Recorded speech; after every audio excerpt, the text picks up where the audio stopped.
আসসালামু আলাইকুম everyone, welcome back to my channel Lutfa village cooking. সবাইকে রমজানের অনেক অনেক শুভেচ্ছা। আজ আপনাদের তৈরি করে দেখাবো ঢেঁড়সের লাচ্ছা পাকোড়া। শুধু তাই নয়, কিভাবে 1 ঘন্টারও বেশি সময় পর্যন্ত পাকোড়াটা মুচমুচে রাখতে পারবেন তাও দেখাবো। তো চলুন বন্ধুরা, আর দেরি না করে ভিডিওটি স্টার্ট করি। তার আগে যারা যারা আমার চ্যানেলটি এখনো সাবস্ক্রাইব করেননি, প্লিজ বন্ধুরা আমার চ্যানেলটি সাবস্ক্রাইব করে নেবেন এবং পাশে থাকা বেল আইকনটি প্রেস করে রাখবেন। নতুন ভিডিও আপলোডের সাথে সাথে প্রথমে আপনাদের কাছে পৌঁছে যাবে। প্রথমে আমি বেসনের ব্যাটারটা তৈরি করে নিব। এখানে আমি 1 কাপ পরিমাণ বেসন নিয়েছি, আর বেসনটা অবশ্যই চেলে নিতে হবে।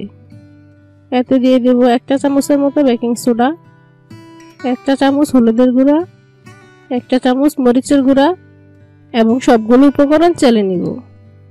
বেসন যদি না চেলে ব্যাটারটা তৈরি করতে চান তাহলে কিন্তু ব্যাটারটা ভালো হবে না।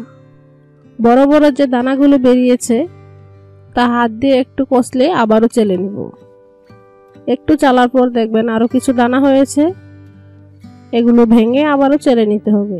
তো আপনি যদি না চেলে ব্যাটারটা তৈরি করেন তাহলে কিন্তু এই দানাগুলো মিশবে না, আর ব্যাটারটাও এরকম দানা দানাই থেকে যাবে। পুরোপুরি চালার পর কিছু যে দানাগুলো থাকবে সেগুলো আমি আর নিব না, ফেলে দিব। এরপর চেলে নেওয়া বেসনে অ্যাড করব কর্নফ্লাওয়ার 1 টেবিল চামচ, সামান্য কিছু জিরার গুঁড়া, তাহলে বেসনে সুন্দর একটা ফ্লেভার পাওয়া যাবে। সামান্য কিছু ধনেপাতা কুচি দিয়ে দিব, আপনারা চাইলে নাও দিতে পারেন। উপকরণগুলো হালকা একটু মিশিয়ে নিব। এই ক্ষেত্রে কিন্তু উপকরণগুলো ভালোভাবে মিশাতে হবে। সব শেষে লবণ অ্যাড করব। এখানে আমি 1 টেবিল চামচ লবণ নিয়েছি, আপনারা স্বাদ অনুযায়ী নেবেন। সবগুলো উপকরণ আবারও একটু ভালোভাবে মিশিয়ে নিব। এরপর একটু একটু করে পানি দিয়ে দিব। একবারে বেশি পানি দিয়ে গুলতে যাবেন না, তাহলে কিন্তু ব্যাটারটা তৈরি হতে বেশি সময় লাগবে, আবার বেশি পাতলাও হয়ে যেতে পারে। আপনারা যারা পারফেক্টলি বেসন গুলতে পারেন না, এভাবে একবার ট্রাই করে দেখবেন, অবশ্যই ভালো হবে। আপনার চপ ও পাকোড়া বেশ মুচমুচে হবে। তো দেখুন আমি একদম পারফেক্টলি বেসনটা গুলে নিয়েছি, আর ব্যাটারটা আমি বেশি পাতলা করিনি। দেখুন উপর থেকে পড়লে কিন্তু একদম মিশে যাচ্ছে না, একটু লেয়ার পরে তারপর মিশছে। আর বেসনটা একটু গাঢ় হলেই ভাজার পর খেতে ভালো লাগে। এবার বেসনটা একটা সাইডে রেখে দিব। এর ফাঁকে আমি ভাজার জন্য তেল বসিয়ে নিব গরম হওয়ার জন্য ঢেঁড়সের পাকোড়াটা তৈরি করতে। এবার আমি এখানে কিছু ঢেঁড়স নিয়েছি, একটু ছোট সাইজের আর একটু নরম দেখে ঢেঁড়সটা নিয়েছি। আপনারা চাইলে কিন্তু বড় সাইজের ঢেঁড়সটাও নিতে পারেন। এবার আমি কেটে নিব।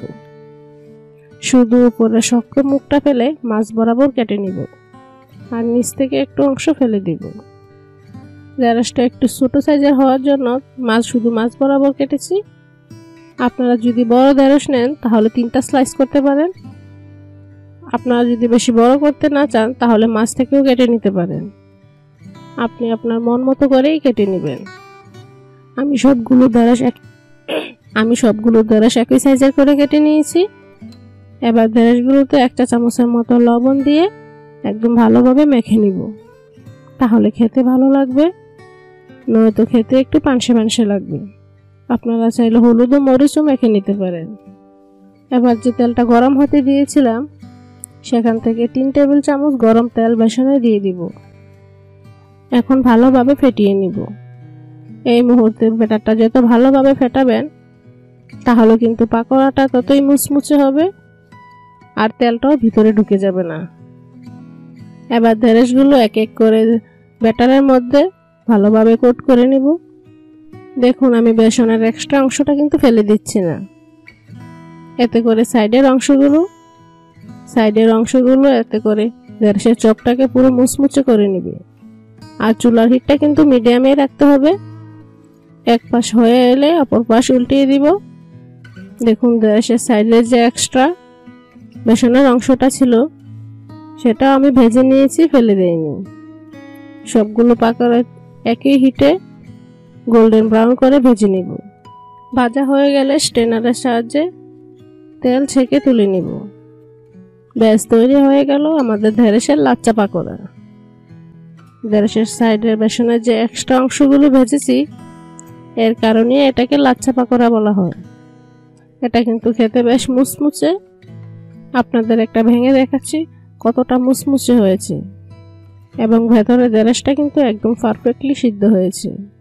তো পাকোড়া তৈরি করার জন্য কিন্তু এখানে প্রথমে নিচ্ছি এখানে আমি ধনেপাতা। তো ধনেপাতাটা একদম পরিষ্কার করে ধুয়েও নিয়েছি আমি। তো ধনেপাতাগুলো কিন্তু কাটার আগে ভালো করে পরিষ্কার করে ধুয়ে নিতে হবে। তো এখন এটাকে আমি কেটে নিচ্ছি।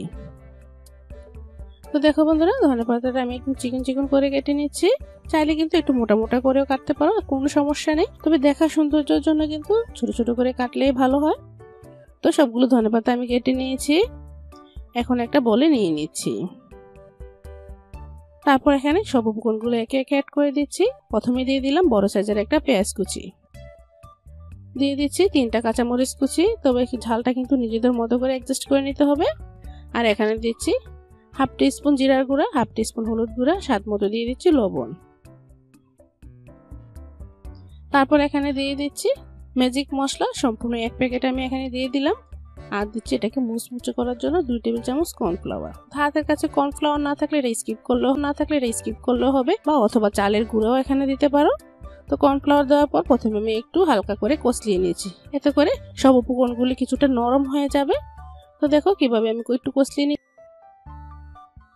তারপর এখানে আমি নিচ্ছি 4 টেবিল চামচ ময়দা। তো ময়দাটা অল্প অল্প করে আমি মেখে নিচ্ছি। তো খুব ভালো করে কিন্তু মেখে নিতে হবে। তো মাখা হয়ে গেছে, দেখো এখন কিন্তু কিছুটা ঝুরঝুরে রয়েছে। এভাবে যদি তৈরি করি তাহলে কিন্তু পাকোড়াগুলো ভাজার সময় খুলে যাবে। তার জন্য অল্প একটু পানি দিয়ে আবারও কিছুক্ষণ আমি মেখে নিচ্ছি। তো এখন পারফেক্ট ভাবে কিন্তু মাখাটা হয়ে গেছে। তো তোমাদের জন্য ছোট ছোট টিপস গুলো আমি দেখিয়ে দিচ্ছি কিভাবে তোমরা পারফেক্ট ভাবে তৈরি করবে। তো এখন ভাজার জন্য চুলায় একটা প্যান বসিয়ে আমি তেল বসিয়ে দিলাম। তেলটা ভালো করে গরম হওয়ার পর একে একে পাকোড়াগুলো দিয়ে দিচ্ছি। তো চুলার হিটটা কিন্তু মিডিয়ামে রেখে পাকোড়াগুলো ভাজতে হবে। তো একে একে সবগুলো পাকোড়া আমি দিয়ে দিলাম। তো দেখো পাকোড়াগুলো যখন দেবে এক সাইডে খুব সুন্দর একটা কালার চলে এসেছে, তখন এভাবে উল্টিয়ে দিতে হবে। তো এটা কিন্তু এভাবে একটু উল্টে পাল্টে একটু সময় নিয়ে, ধৈর্য সহকারে একটু সময় নিয়ে কিন্তু ভালো করে এটাকে ক্রিস্পি করে ভেজে নিতে হবে। তো বন্ধুরা, কথায় আছে যত কষ ততই রস। খুব সুন্দর করে ভাজা হলে কিন্তু খেতেও বেশি ভালো লাগবে। তাই একটু ধৈর্য ধরে কিন্তু ভাজাভাজির কাজটা করতে হয়। তো দেখো ভাজা হয়ে গেছে, এখন আমি একটা স্ট্রেনারের সাহায্যে তেল ছেঁকে তুলে নিচ্ছি। তো দেখতে দেখো কতটা সুন্দর ও লোভনীয় দেখাচ্ছে। আশা করছি সহজ রেসিপিতে আজকের এই ধনেপাতার পাকোড়ার রেসিপিটাও তোমাদের ভালো লেগেছে। ভালো লাগলে প্লিজ বন্ধুরা একটা লাইক দিবে আর চ্যানেলটাকে সাবস্ক্রাইব করে রাখবে। আজ এখানে শেষ করছি। আল্লাহ হাফেজ, আসসালামু আলাইকুম।